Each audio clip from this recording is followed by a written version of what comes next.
Cricket, যেখানে bat হাতে run করাটাই শেষ কথা নয়, আসল খেলা তো শুরু হয় যখন বোলাররা হাতে নেন বলের দায়িত্ব। গতি, সুইং আর নিখুঁত নিশানায় তারা বদলে দেন ম্যাচের ভাগ্য। প্রথমেই ভারতের যশপ্রীত বুমরা, আধুনিক ক্রিকেটে ফাস্ট বোলিংয়ের এক নতুন সংজ্ঞার নাম।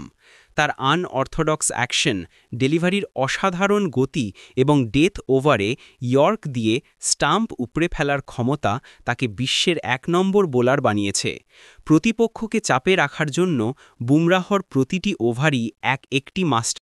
দ্বিতীয় স্থানে আছেন নিউজিল্যান্ডের ম্যাট হেনরি, নিউজিল্যান্ডের সিম বোলিং ঐতিহ্যের ধারক। আপাতদৃষ্টিতে শান্ত, তবে বল হাতে তিনি ভয়ঙ্কর। সঠিক লাইন ও লেংথ বজায় রেখে সুইং করানোয় তার দক্ষতা দুর্দান্ত। তার ধারাবাহিকভাবে ভালো পারফরম্যান্স এবং গুরুত্বপূর্ণ সময়ে উইকেট তুলে নেওয়ার ক্ষমতা তাকে টেস্ট ক্রিকেটের বিশ্বসেরা বোলারদের মধ্যে জায়গা করে দিয়েছে। তৃতীয় স্থান দখল করে আছেন পাকিস্তানের বামহাতি স্পিনার নোমান আলী।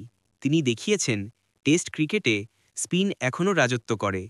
তার ফ্লাইট, লুপ এবং সূক্ষ্ম ভেরিয়েশনের মাধ্যমে তিনি প্রতিপক্ষ দলের মিডল অর্ডার ভেঙে দেন। দীর্ঘ স্পেলে বোলিং করার ক্ষমতা এবং ক্রমাগত চাপ সৃষ্টি করার বুমরাহর গতি, হেনরির সুইং আর নোমান আলীর স্পিন, এই ত্রয়ী বর্তমানের টেস্ট ক্রিকেটের কঠিনতম চ্যালেঞ্জ। প্রতিটি ডেলিভারিতেই লুকিয়ে থাকে এক নতুন ইতিহাস তৈরির সম্ভাবনা। এই বোলারদের মধ্যে আপনার প্রিয় কে? কমেন্টে জানাতে ভুলবেন না।